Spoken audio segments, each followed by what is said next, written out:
All right, start with a question. How many of you are over 50? All right, and under 50? How about 50? Okay, one. All right, I don't have anything for you. It's just the over and the under. If you are over 50, sooner rather than later, there will be a change of ownership event of your practice. If you are under 50, you need to be allying with these folks that are over 50, because one of the great ways to build a practice in the next 10 years is going to be to buy one. Because the great mass of baby boomer advisors who came into the business in the 80s, doing what baby boomers were doing then, are getting touches of gray in the hair or no hair, and time to be moving on. And what I'm going to talk to you about today is making your business more valuable. I'm going to talk to you today about managing the sales pipeline. If you take a look at almost any firm, you're going to find somebody that I trained either in the #1 position or certainly in the top 5. I've been training financial advisors since 1977. And some of you are not that old, so I've been doing this for a while. Some of you are older or don't have any hair, so there you go. Now, the focus of my business is systems. And that's what a lot of FAs are not necessarily good at. And a system in this sense is what you need so that when you flip the switch, the light comes on. So let's say that the goal of referral prospecting is to create a referral consciousness. You write those 2 words down. That's what we want. We want a referral consciousness such that your clients will think of you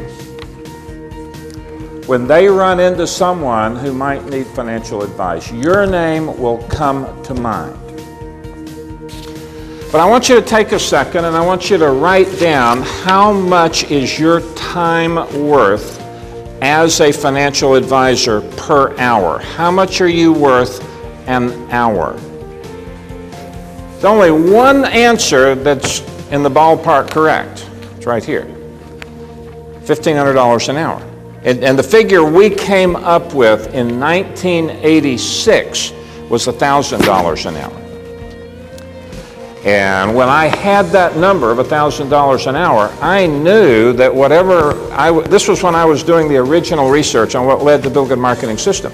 I knew that whatever I came up with had to lead to people spending more time of the time allocated for work with clients and prospects. And sadly, most of you spend your time doing other things. Is that a fair statement? Okay. Let me define a referral for you. Let's define a referral as a name volunteered by a satisfied client or prospect that needs financial advice. Under that definition, can you ask for referrals? No, you cannot. Now, let me pose another question to you. Which are the referrals that buy? Unsolicited referrals or referrals that you ask for? How many say unsolicited referrals? Okay, how many say the referrals you ask for? Okay, I've got an elbow that went up in the back there. All right. In my opinion, and this is based on a lot of studies, a lot of anecdotal data, talking to thousands of people, the referrals that buy are the unsolicited referrals, which therefore means you cannot, and I would add, must not, ask for referrals. Who do you know? All right. As we get into this, I want to give you a little background. I made this retention system up out of whole cloth. I invented it, sort of. It was 1986. I was planning to launch what I now call the Bill Good Marketing System in December of 1986, and I really felt I needed a client retention system as part of what I was going to do. but I didn't have one. I didn't know how to test it. The only thing I had was a survey that was done by the Wall Street Journal that I read, and it listed the 3 reasons that what were then called brokers lost accounts. And the 3 reasons were they had bad or poor investment advice, they gave little or no service, and they didn't stay in touch. And those were the 3 reasons that people lost clients. So I figured if I can come up with a way that can deal with these, and if I'm right, people will keep their clients, no matter what's going on. And I got a most unusual confirmation that I was right. And it came probably 2 years later when I started getting some phone calls from some clients of mine in the wirehouse environment, and somebody who may have just moved from Dean Witter to Payne Webber would call up and say, Bill, something's really strange. I just moved from Dean Witter to Payne Webber, and the last time I did it, it was like getting poked through a keyhole. It was horrible. It took 6 months. This time I did it, it was over in a month, and I took 90% of my business. Now, it seems to have something with this thing we're doing with you. What's going on? And over the years, I've gotten hundreds of calls like that. And the thing that I now know without any question is it's the client retention formula that I'm now going to outline for you.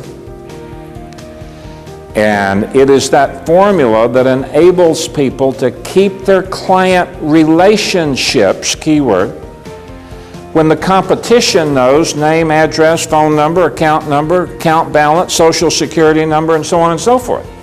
If they can keep it under those conditions, when nobody's going after you directly, you should be able to keep the relationship.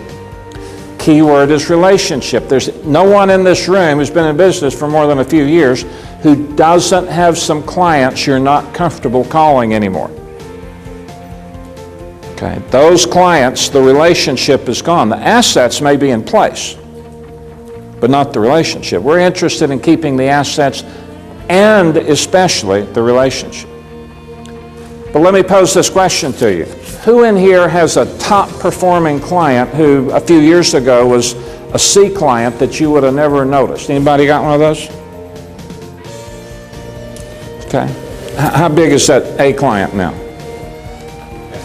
$500,000? Would you like this gentleman here to have him? No. It's not a very caring, sharing group here. Those of you who are familiar with what we do know that we recommend that you have your name in front of your clients every month. I coined the term drip mailing back in probably 1985 or 6. If your name is not in front of your clients, someone else's is. And it's specifically a piece of information that floats around this industry, which I've been trying to stamp out since 1991. And it's the idea that you should take some of your clients, your lower clients, the ones that annoy you, those, and throw them off the truck.